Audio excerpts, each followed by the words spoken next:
Now,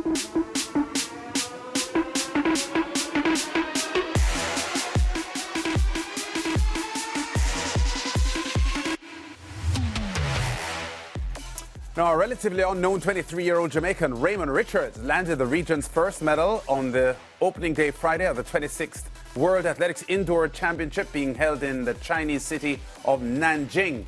In his first ever global appearance for the black, green and gold, Richards cleared 2.28 meters, just outside his 2.30 meter lifetime best, to snatch the bronze medal. Korea's Sang-yuk Woo reclaimed the title with a first-time clearance of 2.31 meters, while the defending champion and reigning Olympic champion, Hamish Kerr of New Zealand, had to settle for the silver with 2.28 meters. On the track, both Jamaica's Rowan Watson and Barbadian Julian Ford missed out on the podium in the men's 60-meter final after finishing 5th and 7th respectively in times of 6.59 and 6.64 seconds. Great Britain's Jeremiah Azu added the world indoor title to the European gold he won this month by clocking a personal best equaling 6.49 seconds. And in the men's triple jump, Jamaica's Jordan Scott lodged a successful appeal against Brazil's Almir dos Santos, which impacted the look of the podium. Dos Santos had originally placed third, but when officials agreed he did not comply with the shoe rules, he was disqualified, promoting defending champion Hugues Fabrice-Sango of Burkina Faso to the bronze medal, with Scott moving up to fourth from fifth with his best mark of 17.10 meters. Gold went to the Cuban-born Italian representative Andy Diaz, who jumped a world-leading 17.80 meters. And joining us on the phone to review the best of day one from Nanjing is SportsMax.tv editor and track and field analyst Leighton Levy.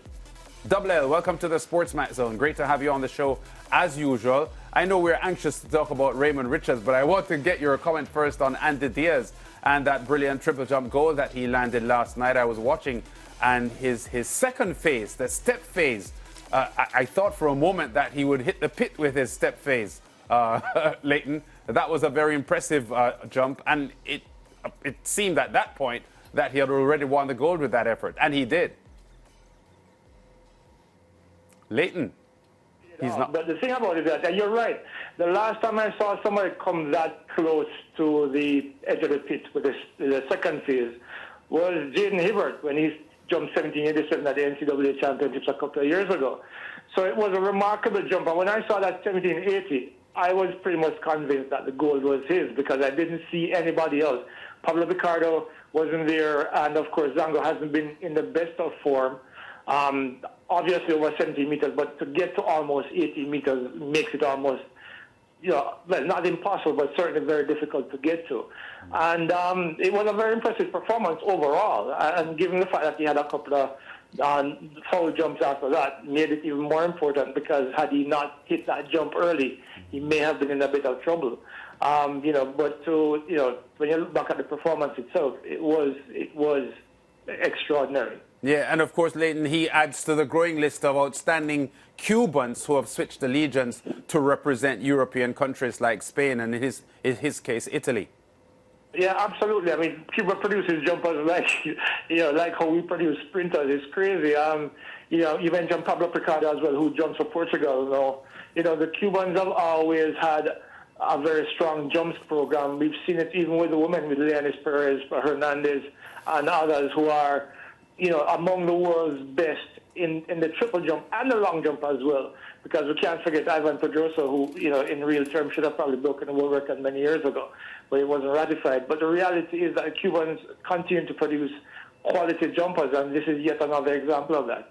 Yeah, to the meat of the matter now, Leighton, you spoke about, Jamaica producing sprinters, but now the Caribbean island producing a number of fine field events athletes. And it was interesting this morning when the men's high jump final was taking place to hear the commentators say that Jamaica brought a very good team to the world indoors, especially their field events lineup. And Raymond Richards proved that very much in the high jump. I saw you did a lovely article on him and speaking with his mother.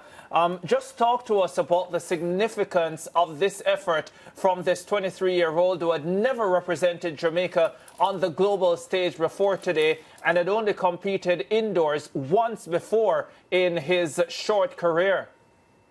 Absolutely outstanding performance, Ricardo. And when you consider that this, going into your first international competition in an unfamiliar environment makes it even more special, because he could have been totally overawed by the occasion. And remember now, you had Romain there, who is Olympic finalist, who disappointingly bowed out at 2 meters 20. But, Raymond kept jumping, going up, he cleared it 22-28 on the second attempt. And if people remember, go back to the Grace Jackson Memorial, the Grace Jackson Invitational in earlier this year, where he cleared 2:31, which was the winning height today. So you're looking at somebody who clearly has immense potential. Jamaica, of course, has produced jumpers from, as far back as I can remember. I know Ricardo probably would remember Zeddy Morris from Kingston College. Of course, Jermaine Mason, who then transferred to England. But now we have, Jamaica has certainly two very, very high quality high jumpers, and of course there are others in the wings waiting to explode as well. So, but what Raymond Richards did today was outstanding in the circumstances in which he did it, and of course, just speaking to his mother, the story I alluded to, she didn't want him to be sports any at all, and of course he said he would make her proud, and he did just that today. Yeah, and another example as well of Stephen Francis at the MVP Track Club taking a relatively unknown athlete and making them into global quality, which is what he's done so far with this youngster. And you think about the time when Raymond Richards was coming through the high school system, and just at his second high school, Buff Bay High, because he started at Titchfield, you had Romain Beckford. You also had Horatio Humphrey, who won a Carifta bronze medal. Then at Wolmer's, you had someone like Christoph Bryan, who has also worked with Stephen Francis at MVP. But Richards is the one coming through in a significant way. And also, to add to his story, Leighton, this is less than a year after he won the national championships, didn't make the Olympic team because he didn't have the automatic standard, and Beckford was the one who went to the Olympics even though he wasn't the winner at nationals. So this youngster has come through a lot in recent times to get to what he delivered today. Absolutely, and it speaks to his mental state, Ricardo, because as we and I know, and everybody who follows sport in general knows, talent is not confined to a specific group of individuals, but it's those people who have the mental fortitude to overcome disappointment, to overcome obstacles, to grow through the tough times and overcome the different hurdles that life throws at them, to then thrive in environments where they are not expected to.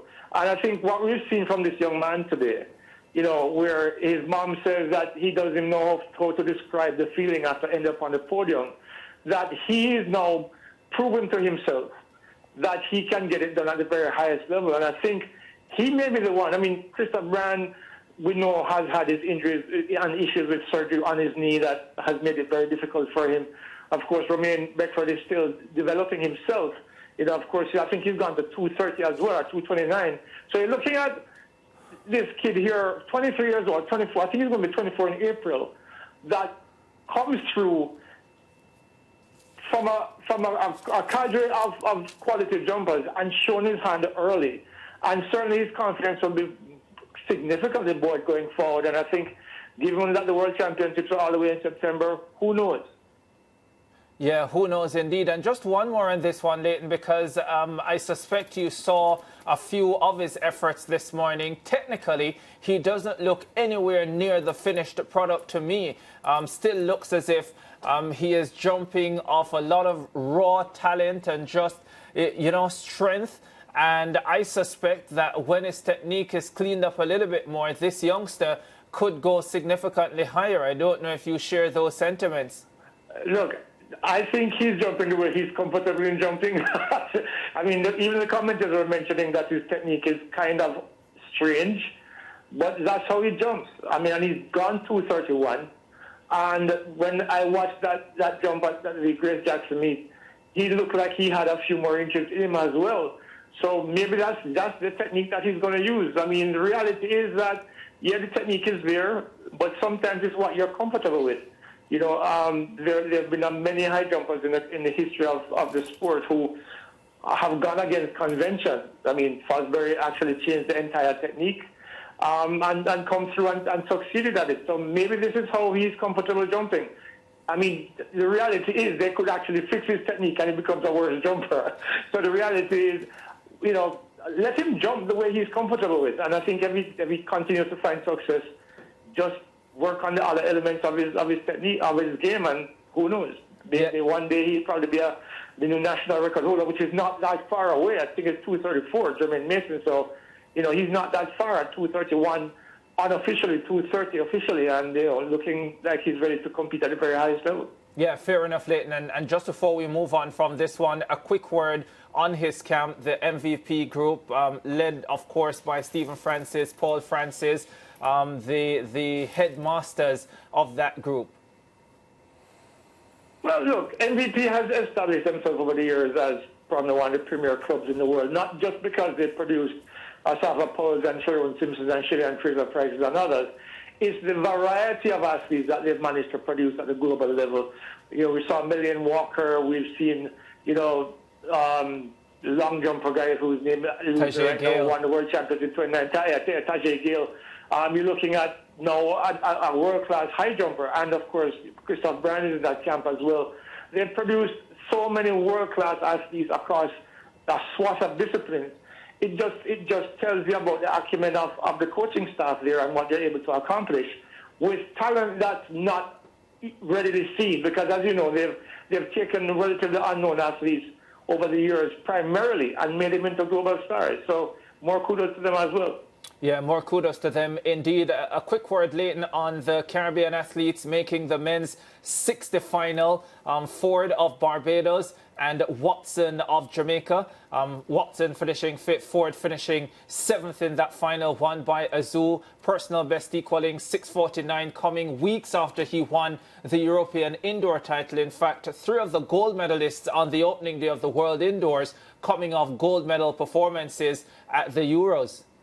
Yeah, and, you know, what can you say? I mean, you know, Ford ran really well. I mean, he may not have ended up on the podium, but the reality is that he ran well through the rounds to get to the final. To get to a final in a global championship means that you're among the best 8 in the world. Ron Watts, we know he's had his challenges after he surprised everybody a couple of years ago at the national championships. He's had his struggles, but he's come through here. I think he ran 6:54 in the early rounds, and coming through to run 6:58 in the final, in a keenly contested final, except for Azu, who was clearly the winner.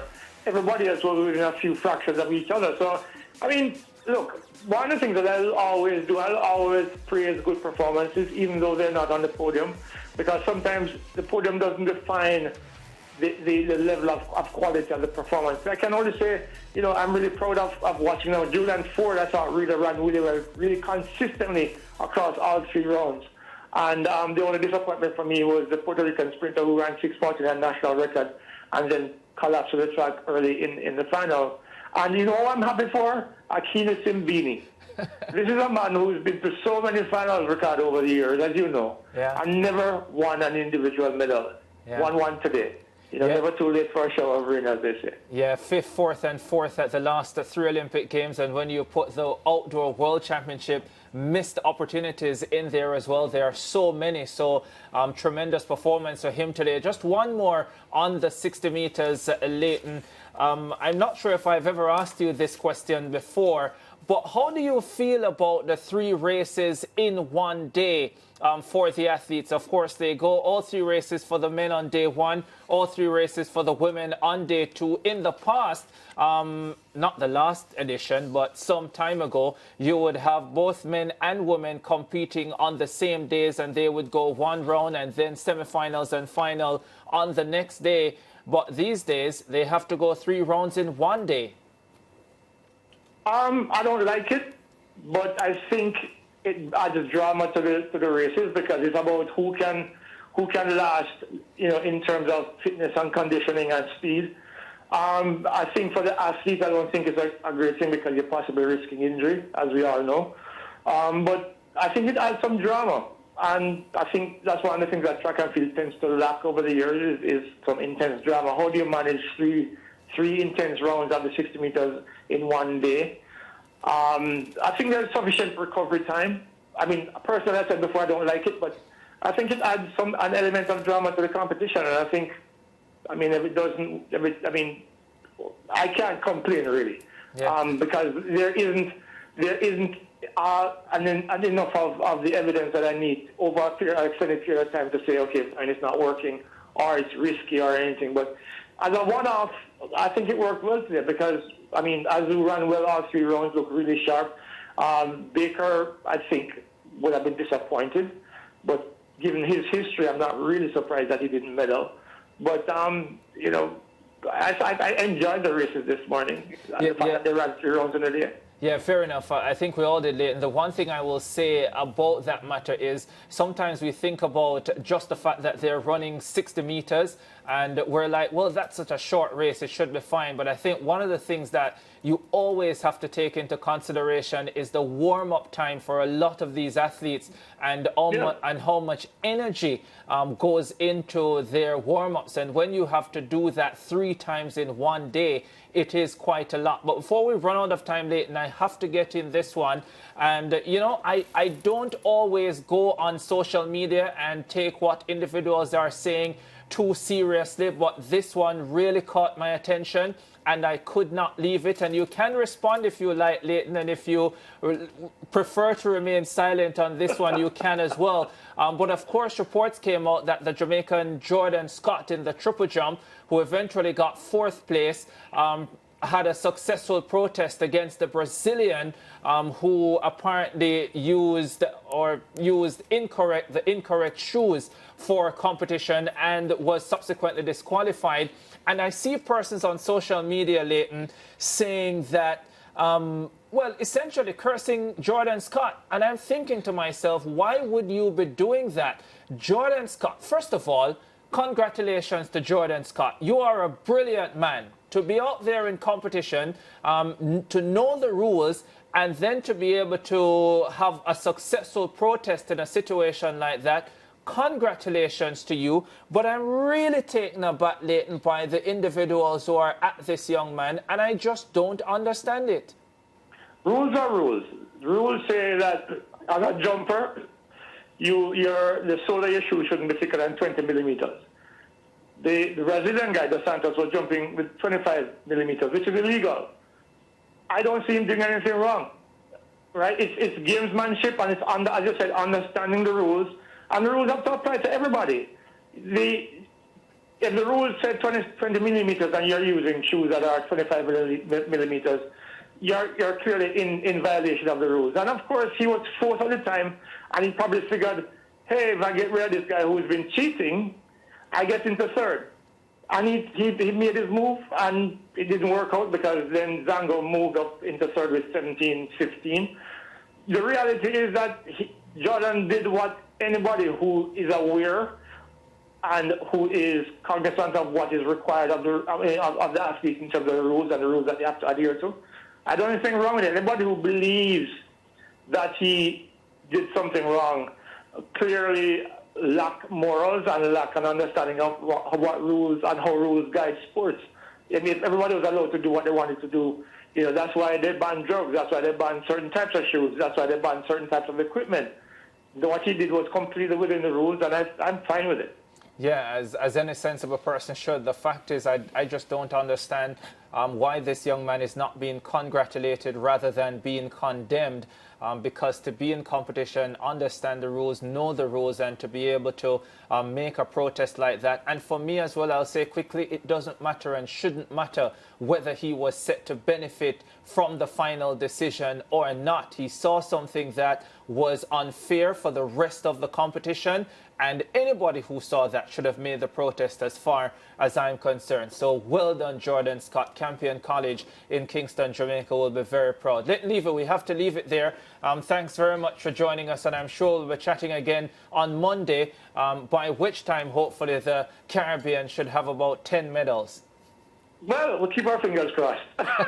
All right, take care, Leighton. And hopefully, Trinidad and Tobago, Mariah, will be getting in the medals this weekend. Maybe Tyra Gittins, Spotsville. She's now married. I almost forgot the new last name. Yeah, they need to get some medals for me because, you know, I live and work in Jamaica, and it's a rough ride when we don't pick up medals because I sit between both of you. We can share our medals with you. Oh, wow. You say that on air, but not off air. He's not sharing with me. Caribbean integration. Break time.